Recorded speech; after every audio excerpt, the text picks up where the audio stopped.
জুলাই আগস্টে গণহত্যার মামলায় বিগত সরকারের মন্ত্রী উপদেষ্টা সহ ১২ জনকে আন্তর্জাতিক অপরাধ ট্রাইব্যুনালে কিছুক্ষণের মধ্যে হাজির করা হচ্ছে। এর মধ্যে সাবেক ১০ মন্ত্রী, পলাতক সাবেক প্রধানমন্ত্রী শেখ হাসিনার ২ উপদেষ্টা, অবসরপ্রাপ্ত এক বিচারপতি ও সাবেক এক সচিব রয়েছেন। এরই মধ্যে ট্রাইব্যুনালে আনা হয়েছে সাবেক মন্ত্রী গোলাম দস্তগীর গাজীকে।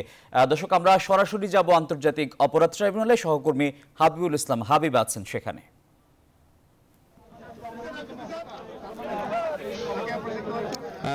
আসিফ, আপনাকে ধন্যবাদ। আপনি যেমনটি বলছিলেন যে ট্রাইব্যুনালে এর মধ্যে প্রথমে গোলাম দস্তগীর গাজীকে হাজির করা হলেও পরবর্তীতে আপনি দেখছেন যে তৌফিক এলাহি এখন গাড়ি থেকে নামছে এবং এরই মধ্যে নেমেছেন সাবেক মন্ত্রী হাসানুল হক ইনু, সালমান এফ রহমান, আনিসুল হক। এখন আপনি দেখছেন যে পলক, জুনায়েদ আহমেদ পলক, তাকে নামানো হচ্ছে গাড়ি থেকে। একে একে মোটামুটি সব আসামিকেই, যে 14 জনকে আনার কথা ছিল, মোটামুটি সবাইকেই আনা হয়েছে। এই এক গাড়িতে 11 জনকে আনা হয়েছে।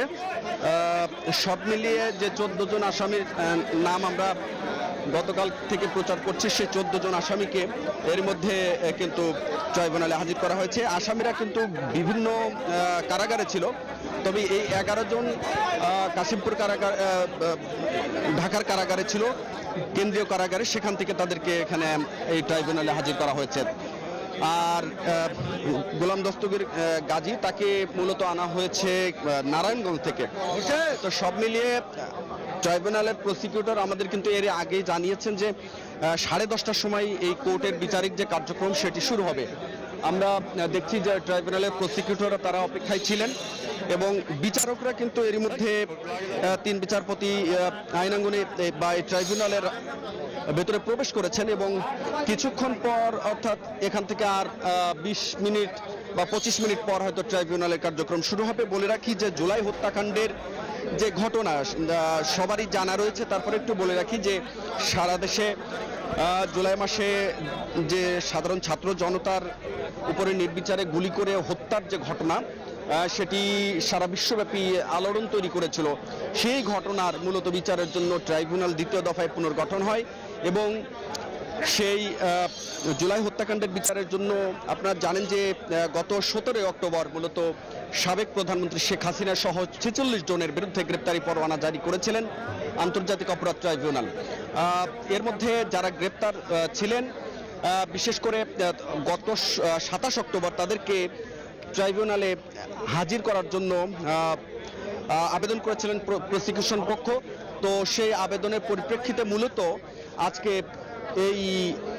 আজকে ট্রাইব্যুনালে তাদেরকে আনা হয়েছে। এটি আসলে অত্যন্ত আলোচিত একটি ঘটনা বলতেই হবে, এই কারণে যে এই ট্রাইব্যুনাল যুদ্ধ অপরাধের মামলার বিচারের জন্য গঠিত হলেও সাবেক প্রধানমন্ত্রী শেখ হাসিনা বা তার আওয়ামী লীগ সরকার এই ট্রাইব্যুনাল গঠন করেছিল 2010 সালে যুদ্ধাপরাধের বিচারের জন্য। সেই ট্রাইব্যুনালে আমরা জানি যে জামাত ইসলামীর সাবেক আমির সহ বিএনপি নেতা সালাউদ্দিন কাদের চৌধুরী সহ অন্তত ডজনখানি নেতাকে মৃত্যুদণ্ড দেওয়া হয়েছে এবং সেই সাজা কিন্তু এর মধ্যে কার্যকর হয়েছে। এবং সেই হাসিনার গঠন করা সেই ট্রাইব্যুনালে এই মানবতা বিরোধী অপরাধের দায়ে, গণহত্যার দায়ে তাকেই মূলত এই ট্রাইব্যুনালে বিচারের মুখোমুখি হতে হচ্ছে।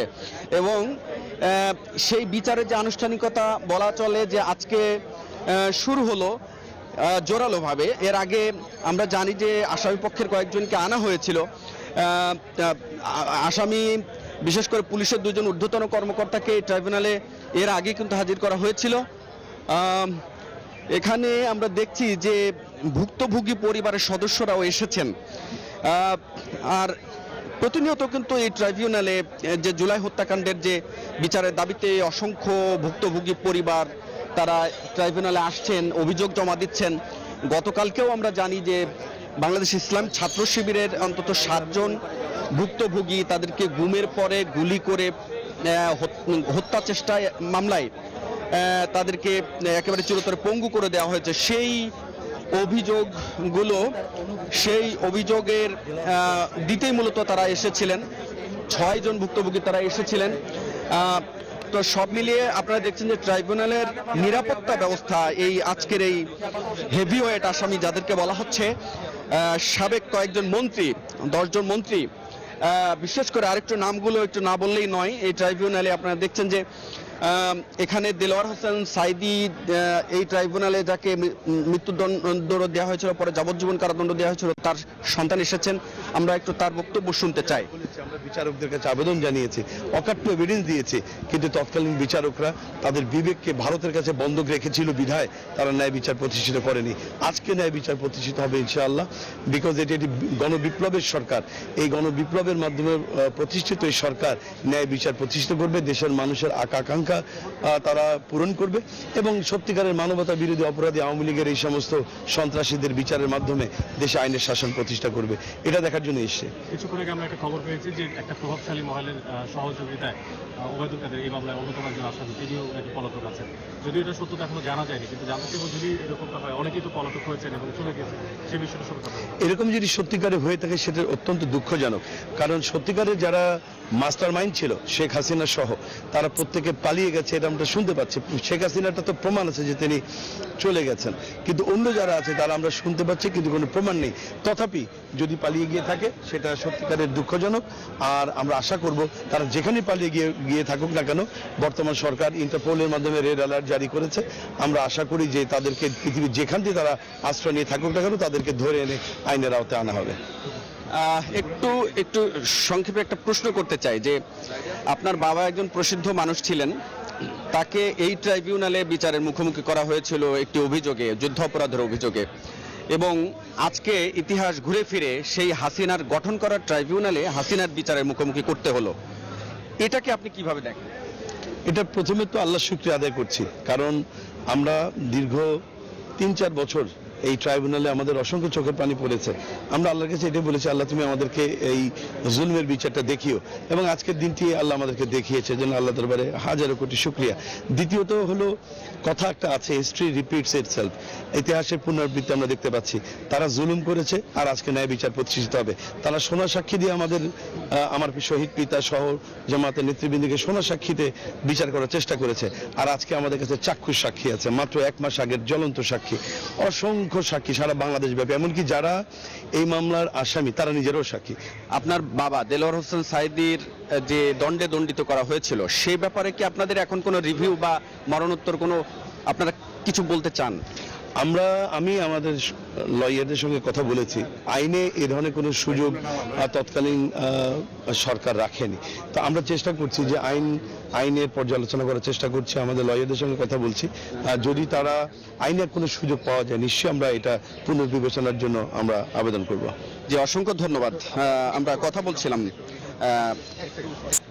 দেলোয়ার হোসেন সাঈদী, যাকে সবাই চেনেন, তার সন্তান এই ট্রাইব্যুনালে এসেছেন। তার বাবার মামলার বিষয়ে তারা পর্যালোচনা করছেন, তারা পুনরায় মরণোত্তর বিচারের মুখোমুখি হবেন কিনা, মানে যে তারা যে অভিযোগ করেছেন মিথ্যা মামলায় তাদেরকে বিচার করা হয়েছে তার বাবার, সে বিষয়টি তারা আনতে চান ট্রাইব্যুনালে। তারা বলছেন যে মোটামুটি এখানে শহীদ পরিবারে অনেকে এসেছেন, বিশেষ করে জুলাই হত্যাকাণ্ডের।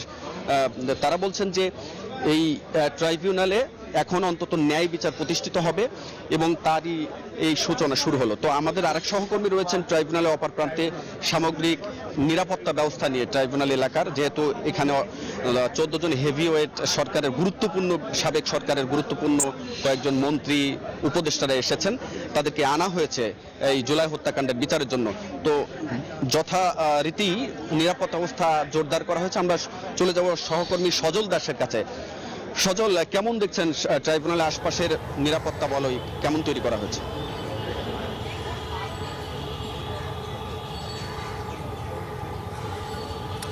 হাবিব, আপনাকে ধন্যবাদ। ট্রাইব্যুনালের আশপাশে নিরাপত্তা জোরদার করা হয়েছে। আজকে সকাল থেকে আইন শৃঙ্খলা বাহিনীর উপস্থিতি তেমন একটা ছিল না। একটু যদি দেখেন, আমি ট্রাইব্যুনালের, আপনি যেখানে রয়েছেন, আমাদের সহকর্মী হাবিব যেখানে রয়েছে, তার ঠিক বিপরীত গেটে রয়েছে। এই গেটে আইন শৃঙ্খলা রক্ষাকারী বাহিনীর বিপুল সংখ্যক উপস্থিতি, এবং এর বাইরে সাধারণ মানুষ কেউ কেউ এসে দাঁড়িয়েছেন। যদিও সাধারণ মানুষ বলা ভুল হবে, কারণ তারা সবাই কোনো না কোনোভাবে এই মামলার সঙ্গে জড়িত। কারণ এই মামলায় তাদের হয়তো স্বজন হারিয়েছেন, কেউ কারো স্বজন হাসপাতালের বেডে এখনো কাতরাচ্ছেন। এমন অনেকে এসে এই ট্রাইব্যুনালের গেটে ভিড় করেছেন, আর ভিতরে আইন শৃঙ্খলা রক্ষাকারী বাহিনীর বিপুল সংখ্যক সদস্য এরই মধ্যে কর্ডন করে দাঁড়িয়েছেন। এবং যদি বাইরের পরিবেশ বলি, এর আগের ট্রাইব্যুনালের যখন কার্যক্রম চলেছে তখন এই কোর্ট প্রাঙ্গণের প্রত্যেকটি যে ফটক রয়েছে প্রত্যেকটি জায়গায় ব্যারিকেড বসিয়ে অতিরিক্ত সংখ্যক আইন শৃঙ্খলা রক্ষাকারী বাহিনীর সদস্য নিয়োজিত ছিলেন। যদিও আজকে প্রত্যেকটি জায়গায় আইন শৃঙ্খলা রক্ষাকারী বাহিনীর অতিরিক্ত সদস্য মোতায়েন করা হয়েছে, কিন্তু তেমন কোনো ব্যারিকেড আমার চোখে পড়েনি। এবং বিশেষ করে শুধুমাত্র এই ট্রাইব্যুনালে যারা প্রবেশ করছেন কিংবা ট্রাইব্যুনালের আশপাশের এলাকায় যারা থাকছেন এই জায়গাটিতে শুধুমাত্র কিছু বাড়তি নিরাপত্তা নজরদারি রাখা হচ্ছে। এবং ট্রাইব্যুনালের ভিতরে প্রবেশের ক্ষেত্রে শুধুমাত্র আইন শৃঙ্খলা রক্ষাকারী বাহিনীর সদস্য কিংবা এই মামলার সঙ্গে সংশ্লিষ্ট একদম সরাসরি প্রসিকিউটর কিংবা চিফ প্রসিকিউটর তো অবশ্যই এবং আইনজীবী সহকারে যারা রয়েছেন তাদেরকেই কার্ড দিয়ে প্রবেশ করানো হচ্ছে, অর্থাৎ বিশেষ প্রবেশ পাস দিয়ে প্রবেশ করতে দেওয়া হচ্ছে। এবং যে গাড়িগুলো প্রবেশ করছে প্রত্যেকটিকেই ভালো করে তল্লাশি করে তারপরে এই ট্রাইব্যুনাল এলাকায় ঢুকতে দেওয়া হচ্ছে। যদিও আশপাশের এলাকায় যেহেতু সহকর্মী হাবিব যেটি বলছিলেন যে 14 জন হেভিওয়েট আসামি রয়েছেন, সাবেক সরকারের সাবেক মন্ত্রী কিংবা প্রতিমন্ত্রী এবং 4 জন উপদেষ্টা পরিষদের সদস্য, এরকম নানান মহলের বেশ হেভিওয়েট আসামি বলা চলে, কারণ তারা তাদের জায়গা থেকে বেশ বড় মাপের এতদিনের যে ক্ষমতার জায়গা থেকে তারা হেভিওয়েট বলাই চলে। তো সেই জায়গায় তাদেরকে আনা হচ্ছে এই কারণে যাতে করে কোনো ধরনের অপ্রীতিকর ঘটনা না ঘটে, সেই বিষয়টি কিন্তু এই নিরাপত্তা বাড়তি প্রস্তুতি, সেই বিষয়টি থেকে দূরে থাকতেই এই বাড়তি প্রস্তুতি। কারণ আমরা এর আগে নিরাপত্তার যে বিষয়টি নিম্ন আদালতে দেখেছিলাম, যখন এই আসামিদেরই গ্রেফতার করে নিম্ন আদালতে হাজির করা হয় তখন আমরা অনেকের উপরে হামলা হতে দেখেছি কিংবা ডিম ছুঁড়ে মারতে দেখেছি, কেউ কেউ শারীরিকভাবে লাঞ্ছিত হওয়ার ঘটনাও ঘটেছে। সেই কারণেই কিন্তু আজকে এই ট্রাইব্যুনালে আনার ক্ষেত্রে, যদিও ট্রাইব্যুনালের যে আসামিবাহী অর্থাৎ প্রিজন ভ্যান যেটি সেগুলো কিন্তু কাশিমপুর কারাগার থেকে এসেছে, কেরানীগঞ্জ থেকে আসামিদের আনা হয়েছে। সব আসামিদের আনার ক্ষেত্রে কোনো রকমের হেঁটে প্রবেশ করানো না, প্রিজন ভ্যানে করে সরাসরি ট্রাইব্যুনালের যে চত্বর সেখানে প্রবেশ করানো হয়েছে এবং ট্রাইব্যুনালের যে হাজত রয়েছে সেখানে তাদেরকে এই মুহূর্তে রাখা হয়েছে। কিছুক্ষণের মধ্যেই হয়তো বিচার প্রক্রিয়া শুরু হবে। আনুষ্ঠানিকভাবে আমাদেরকে যেটি বলা হয়েছিল যে 10:30 নাগাদ বিচারিক প্রক্রিয়া শুরু হবে আনুষ্ঠানিকভাবে, সেই প্রক্রিয়ার কারণে আপনি দেখতে পাচ্ছেন আইনজীবী যারা রয়েছেন কিংবা প্রসিকিউশনের যে সদস্যরা রয়েছেন তারা সবাই আসতে শুরু করেছেন। চিফ প্রসিকিউটর এরই মধ্যে এসে গেছেন বলে আমরা জানতে পেরেছি।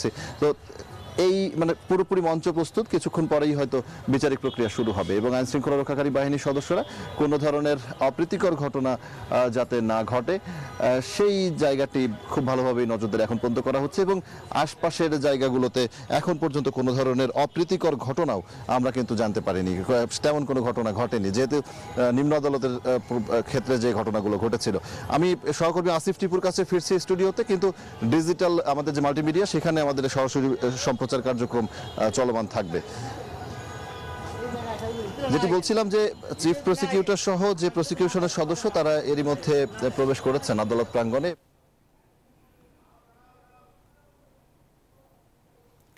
সজল আপনাকে ধন্যবাদ হাবিবুল ইসলাম হাবিবকেও।